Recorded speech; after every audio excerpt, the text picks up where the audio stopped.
ओम शांति।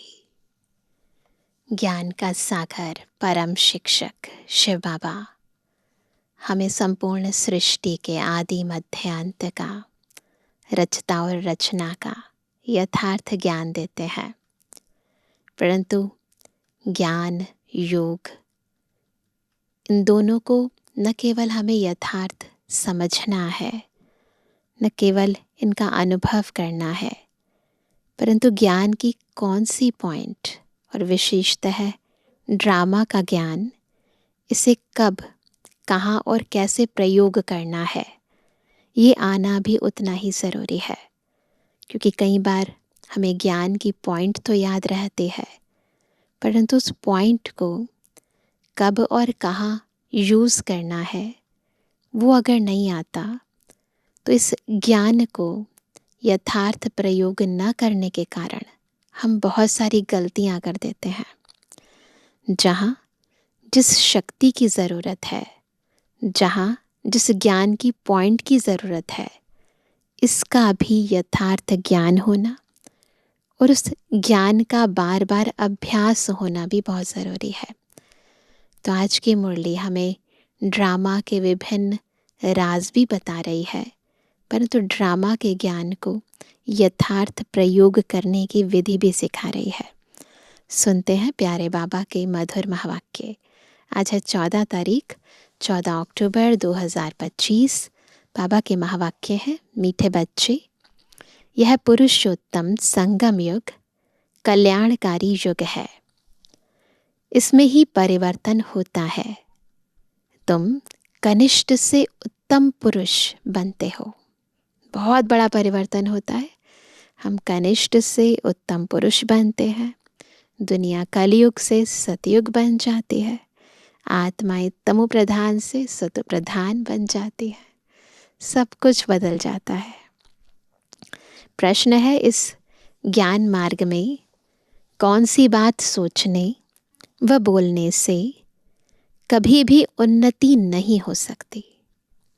उत्तर है, ड्रामा में होगा तो पुरुषार्थ कर लेंगे, ड्रामा कराएगा तो कर लेंगे। यह सोचने व बोलने वालों की उन्नति कभी नहीं हो सकती। ड्रामा की ढाल को गलत जगह यूज करते हैं। यह कहना ही रॉन्ग है। तुम जानते हो, अभी जो हम पुरुषार्थ कर रहे हैं, यह भी ड्रामा में नोंद है। पुरुषार्थ करना ही है। गीत है, यह कहानी है दीवे और तूफान की, निर्बल से लड़ाई बलवान की।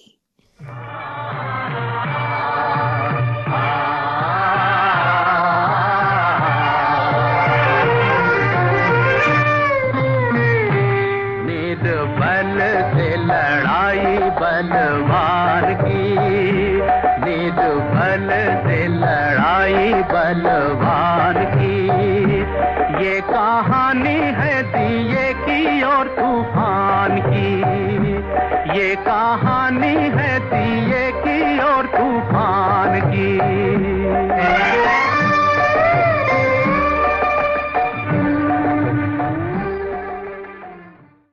ओम शांति। यह है कलयुगी मनुष्यों के गीत, परंतु इनका अर्थ वह नहीं जानते। यह तुम जानते हो। तुम हो अभी पुरुषोत्तम संगम योगी। संगम युग के साथ पुरुषोत्तम भी लिखना चाहिए। बच्चों को ज्ञान की पॉइंट्स याद न होने के कारण फिर ऐसे ऐसे अक्षर लिखने भूल जाते हैं। यह मुख्य है, इनका अर्थ भी तुम ही समझ सकते हो। पुरुषोत्तम मास भी होता है। यह फिर है पुरुषोत्तम संगम युग। यह संगम का भी एक त्योहार है। यह त्योहार सबसे ऊंच है। तुम जानते हो, अभी हम पुरुषोत्तम बन रहे हैं। उत्तम ते उत्तम पुरुष, ऊंच ते ऊंच, साहूकार से साहूकार, नंबर 1 कहेंगे लक्ष्मी नारायण को। शास्त्रों में दिखाते हैं बड़ी प्रलय हुई। फिर नंबर 1 श्री कृष्ण पीपल के पत्ते पर सागर में आया। अभी तुम क्या कहेंगे? ऐसे शास्त्रों में दिखाते हैं ना। नंबर 1 है यह श्री कृष्ण, जिसको ही श्याम सुंदर कहते हैं। दिखाते हैं अंगूठा चूसता हुआ आया। बच्चा तो गर्भ में ही रहता है, तो पहले पहले ज्ञान सागर से निकला हुआ उत्तम ते उत्तम पुरुष श्री कृष्ण है। ज्ञान सागर से स्वर्ग की स्थापना होती है। उनमें नंबर 1 पुरुषोत्तम यह श्री कृष्ण है, और यह है ज्ञान का सागर, पानी का नहीं। वो जो दिखाते हैं ना सागर में पीपल के पत्ते पर, तो वास्तव में है ज्ञान का सागर। इस ज्ञान के सागर से श्री कृष्ण की उत्पत्ति होती है। श्री कृष्ण की आत्मा इस ज्ञान को धारण करने से श्री कृष्ण वाला पद पाती है। तो ज्ञान का सागर है, पानी का नहीं। प्रलय भी होती नहीं। कई बच्चे नए नए आते हैं तो बाप को फिर पुरानी पॉइंट रिपीट करनी पड़ती है। सतयुग, त्रेता, द्वापर, कलयुग, यह 4 युग तो हैं। 5वां फिर है पुरुषोत्तम संगम युग। इस युग में मनुष्य चेंज होते हैं, कनिष्ठ से सर्वोत्तम बनते हैं। जैसे शिव बाबा को भी पुरुषोत्तम व सर्वोत्तम कहते हैं ना। वह है ही परम आत्मा, परमात्मा। फिर पुरुषों में उत्तम है यह लक्ष्मी नारायण। इन्हों को ऐसा किसने बनाया? यह तुम बच्चे ही जानते हो। बच्चों को भी समझ में आया है। इस समय हम पुरुषार्थ करते हैं ऐसा बनने के लिए। पुरुषार्थ कोई बड़ा नहीं है, मोस्ट सिंपल है, बहुत सिंपल पुरुषार्थ है। सीखने वाले भी हैं। कौन सीखते हैं इस पुरुषार्थ को? अबलाएं, कुब्जाएं, जो कुछ भी पढ़ी लिखी नहीं है, उन्हों के लिए कितना सहज समझाया जाता है। बाबा की भाषा भी सहज है, समझाने का तरीका भी बहुत इजी है, ताकि कोई भी समझ सके। देखो, अहमदाबाद में एक साधु था, कहता था हम कुछ खाते पीते नहीं हैं। अच्छा, कोई सारी आयु खाता पीता नहीं, फिर क्या? प्राप्ति तो कुछ नहीं है ना, है ना? इससे मिला क्या? ये भी तो इम्पोर्टेंट बात है। झाड़ को भी खाना तो मिलता है ना, पौधा होता है, फोटोसिंथेसिस होती है ना, खाना तो होता ही है ना, उसमें भी बनता है। खाद, पानी आदि नेचुरल उनको मिलता है, जिससे झाड़ वृद्धि को पाता है। उसने भी कोई रिद्धि सिद्धि पाई होगी। ऐसे बहुत हैं जो आग से, पानी से चले जाते हैं, रिद्धि सिद्धि पाते हैं। इनसे भला फायदा क्या? समझो, आग पर चले जाते हैं, पानी पर चल जाते हैं, परंतु फायदा क्या हुआ? है ना? इतना सारा जीवन इसी सिद्धि को प्राप्त करने में लगा दिया, है ना? तुम्हारा तो इस सहज राजयोग से जन्म जन्मांतर का फायदा है ना? तुमको जन्म जन्मांतर के लिए दुखी से सुखी बनाते हैं, एक जन्म के लिए नहीं, जन्म जन्मांतर के लिए। बाप कहते हैं, बच्चे, ड्रामा अनुसार हम तुमको गूढ़ बातें सुनाता हूँ। जैसे बाप ने समझाया है, शिव और शंकर को मिलाया क्यों है? शंकर का तो इस सृष्टि में पार्ट ही नहीं है। शिव का, ब्रह्मा का, विष्णु का पार्ट है। ब्रह्मा और विष्णु का ऑलराउंड पार्ट है। शिव बाबा का भी इस समय पार्ट है संगम युग पर, जो आकर ज्ञान देते हैं, फिर निर्वाण धाम में चले जाते हैं। बच्चों को जायदाद देकर खुद वानप्रस्थ में चले जाते हैं। वानप्रस्थी बनना अर्थात गुरु द्वारा वाणी से परे जाने का पुरुषार्थ करना। दुनिया के हिसाब से यही सोचते हैं ना, वानप्रस्थी हो गए। तो गुरु सिखाते हैं कि कैसे आपको वाणी से परे जाना है, कैसे मुक्ति को प्राप्त करना है। परंतु वापस तो कोई जा नहीं सकते, है ना। ऐसे तो मुक्ति धाम में जा नहीं सकते ना, क्योंकि विकारी भ्रष्टाचारी है। विकार से जन्म तो सबका होता है। यह लक्ष्मी नारायण निर्विकारी हैं, उन्हों का विकार से जन्म नहीं होता है, इसलिए श्रेष्ठाचारी कहलाए जाते हैं। कुमारियां भी निर्विकारी हैं, इसलिए उनके आगे माथा टेकते हैं। कंजके बिठाते हैं नवरात्रों में तो माथा टेकते हैं। तो बाबा ने समझाया कि यहाँ शंकर का कोई पाठ नहीं है। बाकी प्रजापिता ब्रह्मा तो जरूर प्रजा का पिता हुआ ना। शिव बाबा को तो आत्माओं का पिता कहेंगे, वह है अविनाशी पिता।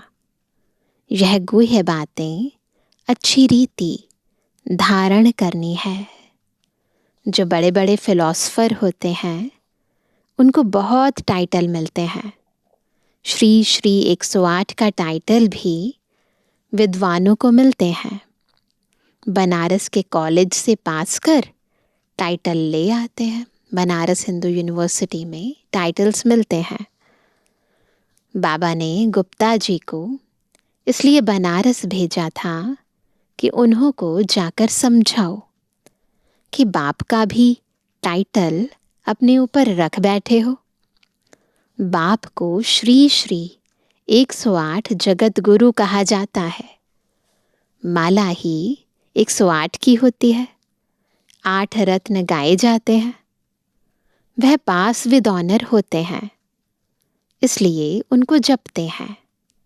फिर उनसे कम 108 की पूजा करते हैं।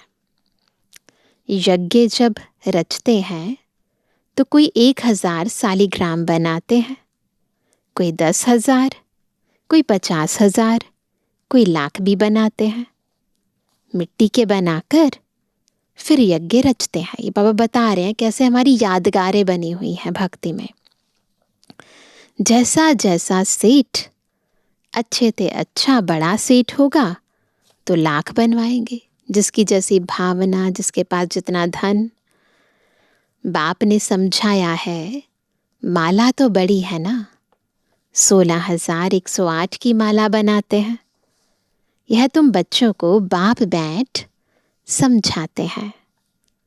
तुम सभी भारत की सेवा कर रहे हो तो हमारे यादगार बने हैं बाप के साथ। तो इसीलिए शिव और सालिग्रामों की पूजा की जाती है। बाप की पूजा होती है तो बच्चों की भी पूजा होनी चाहिए। यह नहीं जानते कि रुद्र पूजा क्यों होती है। बच्चे तो सब शिव बाबा के हैं। इस समय सृष्टि की कितनी आदमशुमारी है, पॉपुलेशन कितनी ज़्यादा है। इसमें सब आत्माएं शिव बाबा के बच्चे ठहरे ना, परंतु मददगार सब नहीं होते, है ना। सारी आत्माएं बाबा को मदद थोड़ी ना करती हैं। इस समय तुम जितना याद करते हो उतना ऊंच बनते हो। तो ऊंच बनने का आधार क्या है? याद। बाबा ने एक बारी कहा था, याद के आधार पर यादगार बनते हैं, पूजन लायक बनते हो।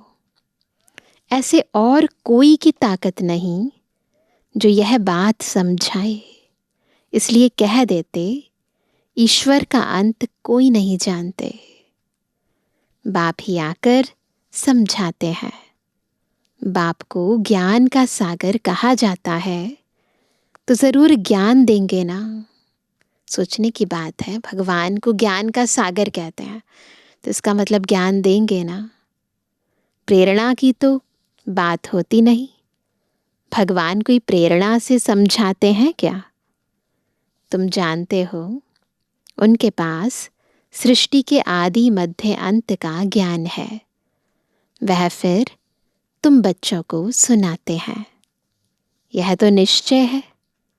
निश्चय होते हुए भी फिर क्या होता है? निश्चय है, बाबा ही है, बाबा ही सुना रहे हैं, फिर भी बाप को भूल जाते हैं। बाप की इशाद यह है पढ़ाई का तंत्र। सारी पढ़ाई का एक ही तंत्र है, बाबा को याद करो। याद की यात्रा से कर्मातीत अवस्था को पाने में मेहनत लगती है। इसमें ही माया के विघ्न आते हैं। पढ़ाई में इतने विघ्न नहीं आते। अब शंकर के लिए कहते हैं, शंकर आँख खोलते हैं तो विनाश होता है। यह कहना भी ठीक नहीं है ना। बाबा कहते ये भी ठीक नहीं है। बाप कहते हैं, ना मैं विनाश कराता हूँ ना वह करते हैं। यह रॉन्ग है ना। बाबा विनाश न कराते हैं न शंकर करते हैं। ये रॉन्ग है। देवताएं थोड़ी पाप करेंगे। अब शिव बाबा बैठ यह बातें समझाते हैं। आत्मा का यह शरीर है रथ। हर एक आत्मा की अपने रथ पर सवारी है। ये शरीर है रथ और हम आत्मा इस रथ पर सवार हैं। बाप कहते हैं, मैं इनका लोन लेता हूँ। बाबा का अपना रथ नहीं है तो ब्रह्मा बाबा का रथ लोन लेते हैं। इसलिए मेरा दिव्य अलौकिक जन्म कहा जाता है। अभी तुम्हारी बुद्धि में 84 का चक्र है। जानते हो, अभी हम घर जाते हैं, फिर स्वर्ग में आएंगे। बाबा बहुत सहज करके समझाते हैं। इसमें हार्ट फेल नहीं होना है। कहते हैं बाबा हम पढ़े लिखे नहीं हैं, मुख से कुछ निकलता नहीं, परंतु ऐसा तो होता नहीं है ना। बाबा कहते हैं ऐसे नहीं होता है। मुख तो जरूर चलता ही है। खाना खाते हो, मुख चलता है ना? पूछ रहे हैं बाबा। वाणी ना निकले, यह तो हो नहीं सकता। बाबा ने बहुत सिंपल समझाया है। कोई मौन में रहते हैं तो भी ऊपर में इशारा देते हैं, है ना। मौन में भी हो फिर भी ऊपर में इशारा तो दे सकते हो ना, कि उनको याद करो। दुख हरता सुख करता वह एक ही दाता है। भक्ति मार्ग में भी दाता है तो इस समय भी दाता है। भक्ति मार्ग में भी वो देता है और इस समय भी दे ही रहा है बाबा। फिर वानप्रस्थ में तो है ही शांति। बच्चे भी शांति धाम में रहते हैं। पाठ नूंदा हुआ है जो एक्ट में आता है। जो भी आत्मा में पार्ट फिक्स्ड है, सृष्टि रंगमंच पर आते हैं, पार्ट बजाना शुरू कर देते हैं, एक्ट में आते हैं। अभी हमारा पार्ट है विश्व को नया बनाना। उनका नाम बड़ा अच्छा है, हेवनली गॉड फादर। बाप रचयिता है स्वर्ग का। बाप नर्क थोड़ी रचेंगे। पुरानी दुनिया कोई रचते हैं क्या? मकान हमेशा नया बनाया जाता है। शिव बाबा नई दुनिया रचते हैं ब्रह्मा द्वारा। इनको पार्ट मिला हुआ है। यहाँ पुरानी दुनिया में जो भी मनुष्य हैं, सब एक दो को दुख देते रहते हैं। तुम जानते हो, हम हैं शिव बाबा की संतान। फिर शरीरधारी प्रजापिता ब्रह्मा के बच्चे हो गए एडॉप्टेड। हमको ज्ञान सुनाने वाला है शिव बाबा रचयिता, जो अपनी रचना के आदि मध्य अंत का ज्ञान सुनाते हैं। तुम्हारी एम ऑब्जेक्ट ही है यह बनना। मनुष्य देखो कितना खर्चा कर मार्बल आदि की मूर्तियां बनाते हैं। यह है ईश्वरीय विश्वविद्यालय वर्ल्ड यूनिवर्सिटी, सारी यूनिवर्स को चेंज किया जाता है ना। यूनिवर्सिटी है सारी यूनिवर्स को चेंज करने के लिए। उन्हों के जो भी कैरेक्टर्स हैं सब आसुरी, आदि मध्य अंत दुख देने वाले हैं जो दुनिया में है। यह है ईश्वरीय यूनिवर्सिटी, है ना। ईश्वरीय विश्वविद्यालय एक ही होता है जो ईश्वर आकर खोलते हैं, जिससे सारी विश्व का कल्याण हो जाता है ना। इस यूनिवर्सिटी में जब हम पढ़ते हैं, ज्ञान को धारण करते हैं, परिवर्तन न केवल हम अपना करते हैं अपितु दूसरों का भी परिवर्तन कराने के निमित्त बन जाते हैं। तो बाबा कहते हैं जिससे सारी विश्व का कल्याण हो जाता है। तुम बच्चों को अब राइट और रॉन्ग की समझ मिलती है, और कोई मनुष्य नहीं जो समझता हो। राइट रॉन्ग को समझाने वाला एक ही राइटियस होता है, जिसको ट्रुथ कहते हैं। बाप ही आकर हर एक को राइटियस बनाते हैं। राइटियस बनेंगे तो फिर मुक्ति में जाकर जीवन मुक्ति में आएंगे। ड्रामा को भी तुम बच्चे जानते हो, आदि से लेकर अंत तक पार्ट बजाने नंबरवार आते हो। यह खेल चलता ही रहता है। ड्रामा शूट होता जाता है। यह एवर न्यू है। यह ड्रामा कभी पुराना नहीं होता है। और सब नाटक आदि विनाश हो जाते हैं। यह बेहद का अविनाशी ड्रामा है। इनमें सब अविनाशी पाटधारी हैं। अविनाशी खेल व मांडवा देखो कितना बड़ा है। ये अविनाशी खेल, ये रंगमंच कितना बड़ा है। बाप आकर पुरानी सृष्टि को फिर नया बनाते हैं। वह सब तुमको साक्षात्कार होगा।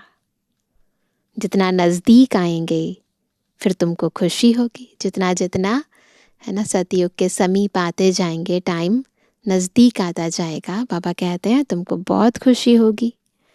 साक्षात्कार करेंगे, कहेंगे अब पाठ पूरा हुआ, ड्रामा को फिर रिपीट करना है। फिर नए सिर पाठ बजाएंगे जो कल्प पहले बजाया है। इसमें ज़रा भी फ़र्क नहीं हो सकता है। बिल्कुल हूबहू ड्रामा रिपीट होता है। इसलिए जितना हो सके तुम बच्चों को ऊंच पद पाना चाहिए। पुरुषार्थ करना है, मूंझना नहीं है। ड्रामा को जो कराना होगा वो कराएगा। यह कहना भी रॉन्ग है। ये जो कह देते हैं ना ड्रामा को जो कराना होगा वो करा देगा, ये कहना रॉन्ग है। हमको तो पुरुषार्थ करना ही है। तो भाग्य और पुरुषार्थ में पहले पुरुषार्थ होता है।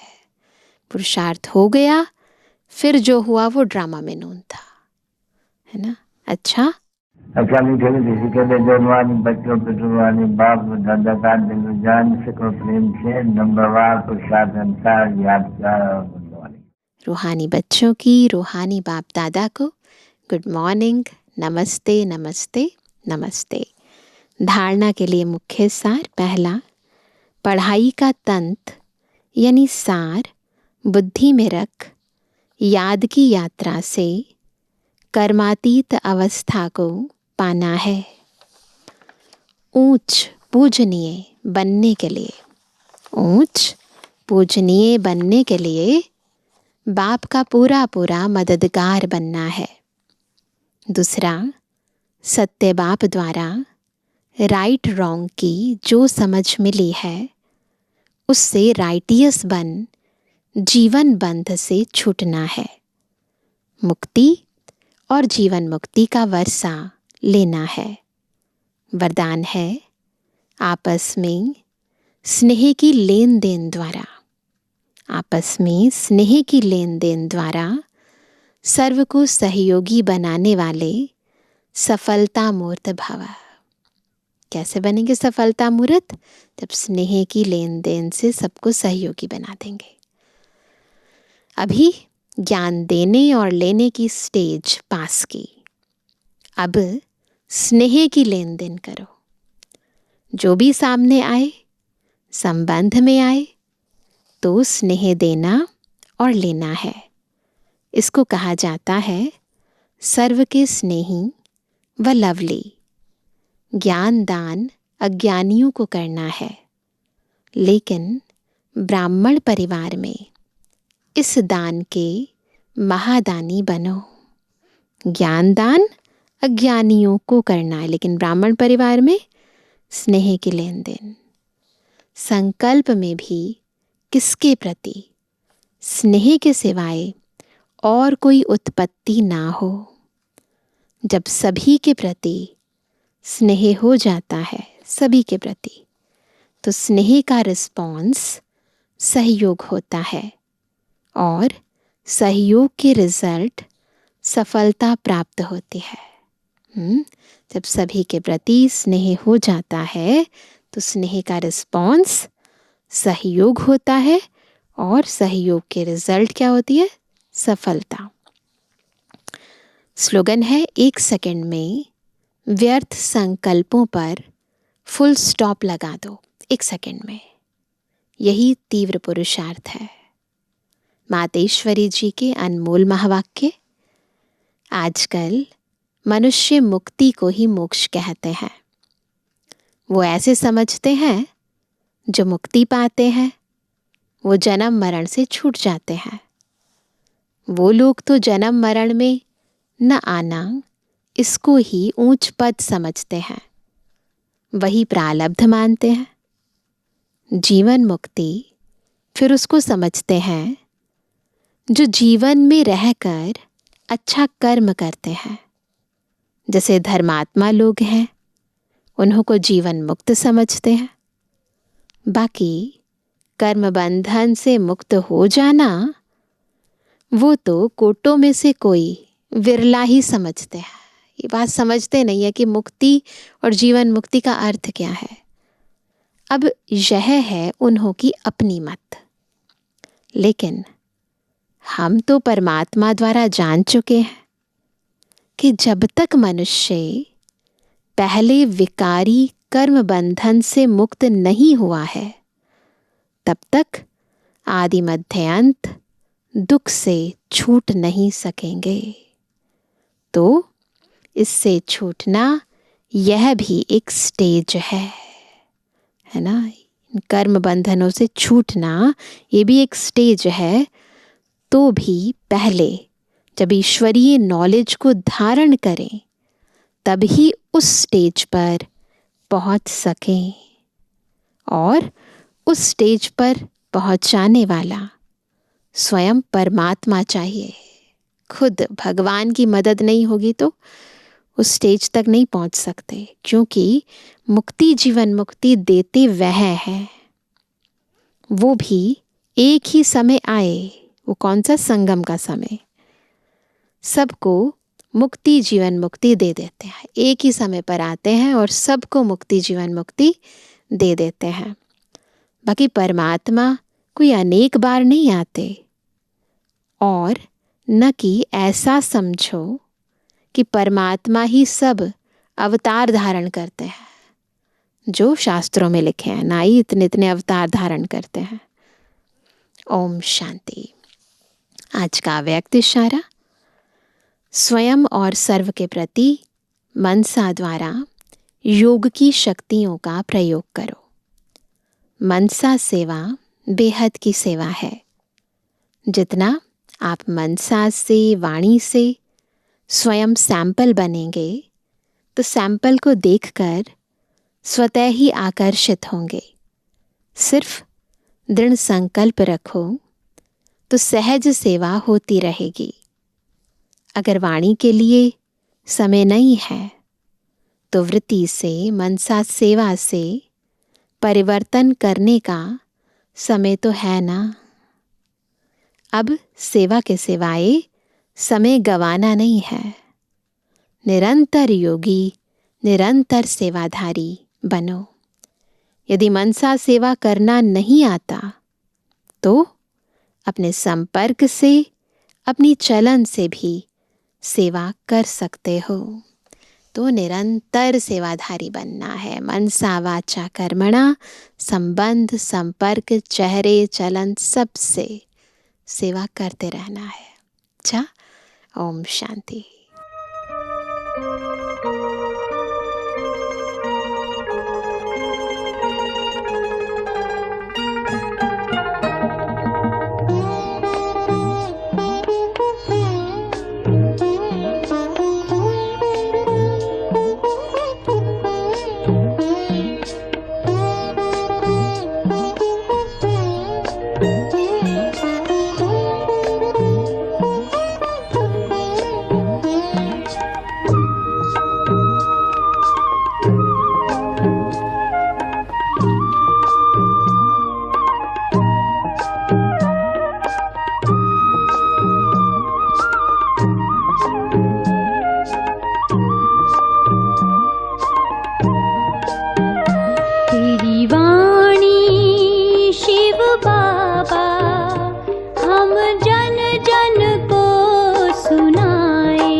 चरित्र का होगा